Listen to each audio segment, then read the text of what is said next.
Oh my God, I locked this. Oh my God, I called this yesterday. Oh my God. Oh my God. Scoop. Barack Obama and George Clooney were in touch before the actor wrote his brutal op-ed suggesting Biden was a diminished man who should step aside from the presidency. Obama did not encourage or advise him in the op-ed, but he did not try to dissuade him either. I told you. I said yesterday, George Jebediah Clooney is besties with Obama. Okay? Did I not tell you this? I said this man writing this op-ed is damning, and not just because he's like a very important lifelong Democrat and a committed like fundraiser who rose $14.5 million in one night for Brandon a month or 2 weeks before he wrote this op-ed on the New York Times demanding he drop out. But he's also besties with Obama. I told you this. They hang out, okay? They text each other. George Clooney posting this is like, he hit up Obama before he did that. And it's going to cause the Biden campaign to basically turn around and do this, which is on the docket. Don't worry, I have it right here. Regarding the growing criticism of Biden, the Clooney op-ed, etc., Morning Joe says, I'll say one thing that we do have to underline here, just so viewers can follow what's going on behind the scenes, is the Biden campaign and many Democratic officials do believe that Barack Obama is quietly working behind the scenes to orchestrate this. I'll say one thing that. Yeah, it's messed up, man. Joe Biden is, and this. Hold on. There we got more. Despite repeated White House denials of any Obama-Biden tension in the public bromance displays, Biden's friend Joe Scarborough says. And this is the reality. Jonathan O'Meara, Joe Biden is deeply resentful of his treatment under not only the Obama staff, but also the way he was pushed aside for Hillary Clinton. He's deeply. Another lock, another Hasanabi lock. This is something that I've also said verbatim.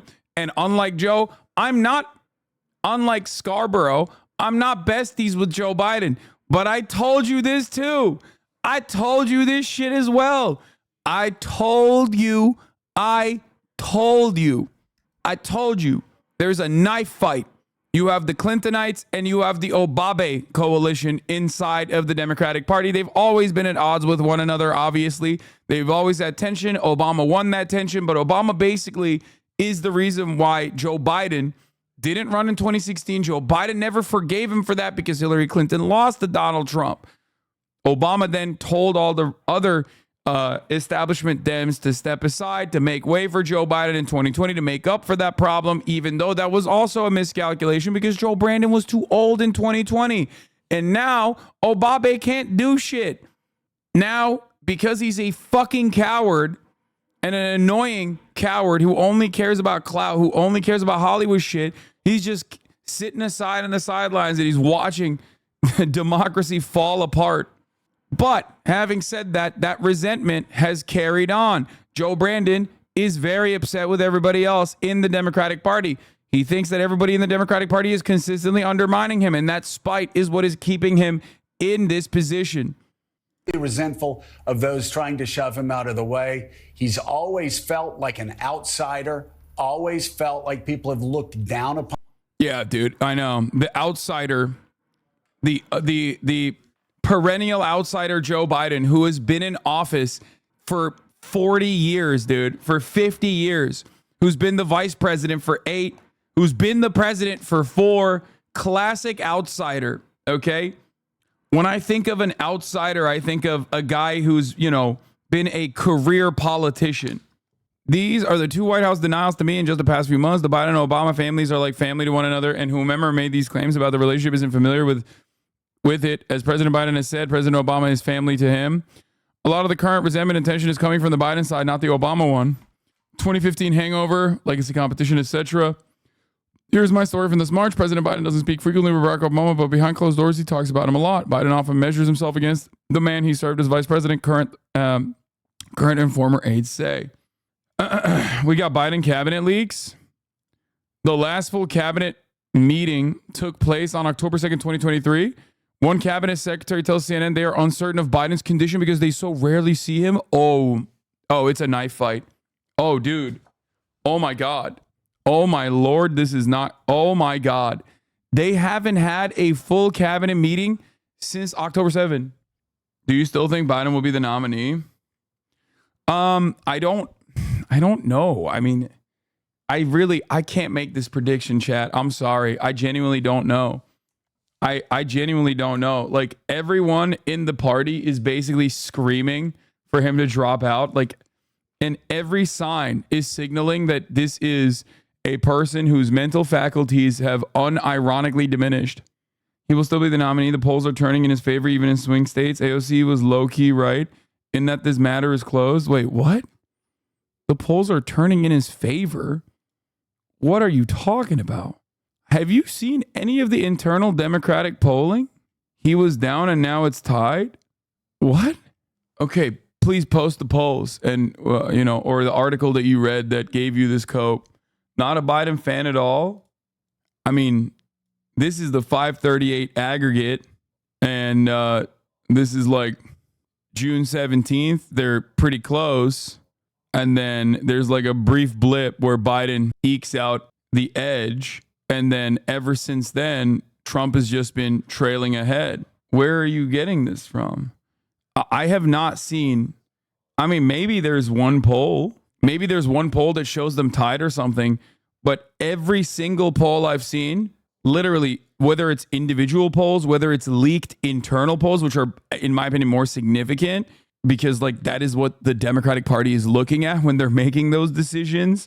I don't know. It's just every single poll I've seen is showing them getting like absolutely destroyed. Having said that, I have mentioned in between the coverage, the seemingly endless coverage of the mania surrounding Joe Biden dropping out, I have said time and time again, it's still a close race. And while these polls represent a trend in the negative direction, it's still a close race. The problem is it's not supposed to be a close race because Trump is a uniquely and historically bad re-election candidate. Do you understand? You're part of the endless coverage talking about Brandon dropping out, homie lol. Yeah, of course. Why wouldn't I? I've been saying Joe Biden is bad for the Democratic Party, not just like bad across the board, not just bad from, where I'm standing, like my own personal convictions, my own morals, but just bad for the Democratic Party in general since 2019. So yeah, why would I cease to cover it all of a sudden? Why would I just be like, hey, now that the media is playing fucking catch up after they basically hid this truth for 4 fucking years or didn't acknowledge it or refused to acknowledge it and even literally bullied people that even brought it up and claimed that they were being fucking ableist and that it was just simply a stutter in 2019 as his mental faculties decayed over and over in broad daylight in more apparent ways until 50 million people watched his brain matter leak out of his goddamn ear on that debate stage. And it became this completely unavoidable reality that the media had to address. Why would I stop covering it then? Yeah, I'm not being a great chatter. Should have communicated better. I'm saying that they are reported as tied. Ipsos poll on MSNBC and crap. Not a Biden cope. I'm saying they're pushing him through. It seems by hyper-focusing on tied polls. No, that's ridiculous. Because a lot of the battleground state polling has moved away from leaning Dem to being a toss-up or being a toss-up to leaning Republican. Like, it's not, what you're saying is incorrect. And it makes total sense. It's not just his like mental faculties. It's your fault, not on the front page of the New York Times. Yeah, I know. Some Biden advisors are discussing how to persuade him to step aside. Biden's campaign quietly tests Harris's chances versus Trump. In interviews over the past 2 years, President Biden has been asked nearly identical questions pre-screened by his staff. Should President Biden step aside or stay in? Here's what some prominent Democrats have said. I mean, you're delusional if you think that it's like, I'm doing this. Do polls even matter? Yes, dude. Of course polls matter. What are we talking about? Anyway, I'm not going to stop covering this issue, which is an issue that I have like talked about for 4 years now. I've seen the most deranged brain rot from Biden dead enders on Twitter the past few days. Yeah, what's really funny about it is that like they will all be just as excited, if not more excited, about any other person running. The Biden dead enders currently are just, I don't know, they just have like some sense of loyalty to Brandon. And that is, I think, part of the reason why they're advocating. And maybe there's like a level of fear that a last second switch up is going to cause the Democratic Party's chances to fall apart or something. I think that's basically where it's coming from. But all of those guys that are Biden dead enders right now, they're not Biden or busters, because there's no like there's no ideological fissure. There's no contradiction. There's no division between Biden and Kamala Harris. Those people are openly recognizing that they're voting for this cadaver and demonstrating their party loyalty because they'll vote for whoever isn't Trump. But a lot of other people don't work that way. And these guys don't understand it for some reason. They've been so primed and so conditioned from years and years and years of watching MSNBC, I think, that they just are just going, vote blue no matter who, shut the fuck up. And you have to vote for Biden. And it's like, dude, there's still time to swap them out. I guess there's some fear that there would be a little bit of panic and confusion and chaos if this swap didn't happen swiftly. And that's a valid concern to have, but that's still on Biden.